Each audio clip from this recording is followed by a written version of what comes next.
Ang sipon, ano ang sipon is common cold, ano ang trangkaso o flu. Okay? Isa-isahin natin ha.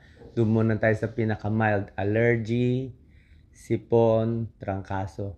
Pag allergy, lagi po, wala pong lagnat itong kasama. Okay? Basta, bahing ka lang na bahing, sama pakiramdam mo, kahit sa mga curtain, sa pollen, sa mga halaman. Tsaka itong allergy, matagal yan. Aabot yan ng 1 buwan, 2 buwan, may allergy. Tsaka talagang may history yan. Yung mata mo, namumula. Ako may allergy. Namumula, sipon mo, tutulo, pero wala kang lagnat. Masarap pakiramdam mo, wala kang body pains, wala kang nararamdaman. Allergy po ang tawag dyan. So, ano gamot sa allergy? So, inom ko lang ng mga antihistamine, yung mga anti-allergy, mga loratadine, yung mga ibang binibigay natin para sa anti-allergy. Second naman, sipon. Okay? Ang sipon, common cold virus na to. Virus ang cause nito. Pero ang sintomas, halos hawig din eh. Ang difference lang sa sipon, tulad na sinabi sipon, marami talagang sipon. At dapat medyo light colored lang, parang tubig-tubig lang siya. Ayaw natin yung sipon maging kulay berde o green, 'di ba? Pag ang sipon ng bata naging berde na o green, tapos baka sa tenga pa may luga pa lumalabas, ibang usapan mo po 'yan. So nag-umpisa 'yan sa sipon, nagkaroon ng bacterial infection. So kailangan na ng antibiotic basta naging berde na yung sipon. Antibiotic, kahit ano, binibigay ng mga doktor. Merong Augmentin, merong Amoxicillin. Usually, mga 1 week po yan. Pero sa ordinary na sipon, na light-colored lang, common cold, dahil sa virus, hindi na po ginagamot to talaga. Kusa na lang gumagaling. Ang sipon, gagaling siya mga within 5 days, dapat gumaling na eh. Within 7 days, dapat gumaling na. Pinakamatagal na siguro 1 week eh. Merong iba umaabot ng 2 linggong sipon. Medyo rare yon.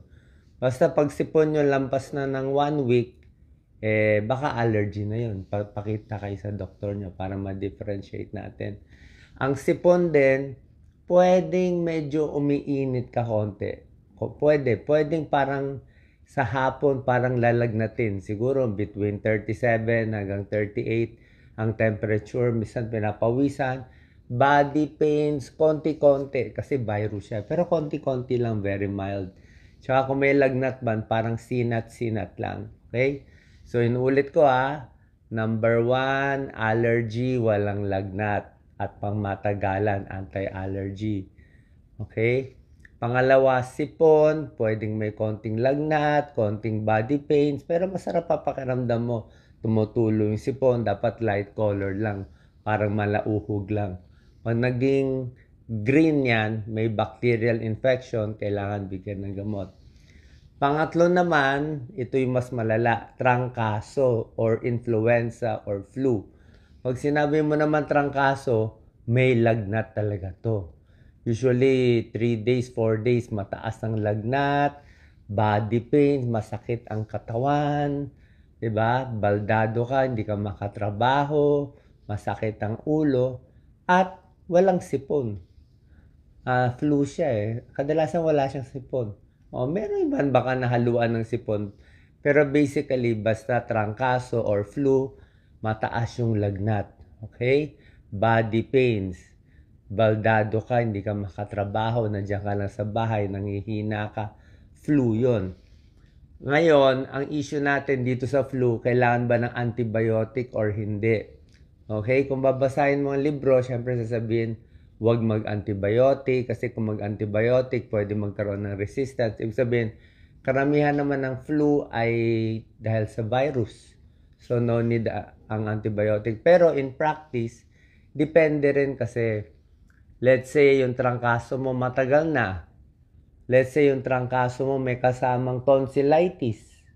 O, pag yung tonsil namamaga, kailangan mo na ng antibiotic. Baka mamaya yung ubo mo, 'di ba? May kasamang ubo ang trangkaso. Tingnan mo rin yung plema.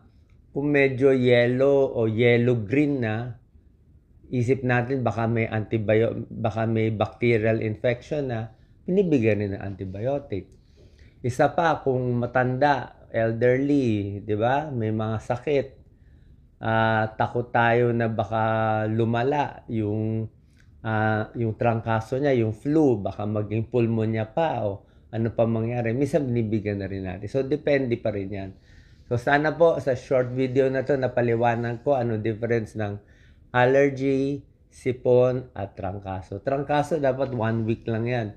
So, kailan kayo magpapatingin sa doktor? Siyempre, kung talagang hirap na huminga, ibang usapan na yun.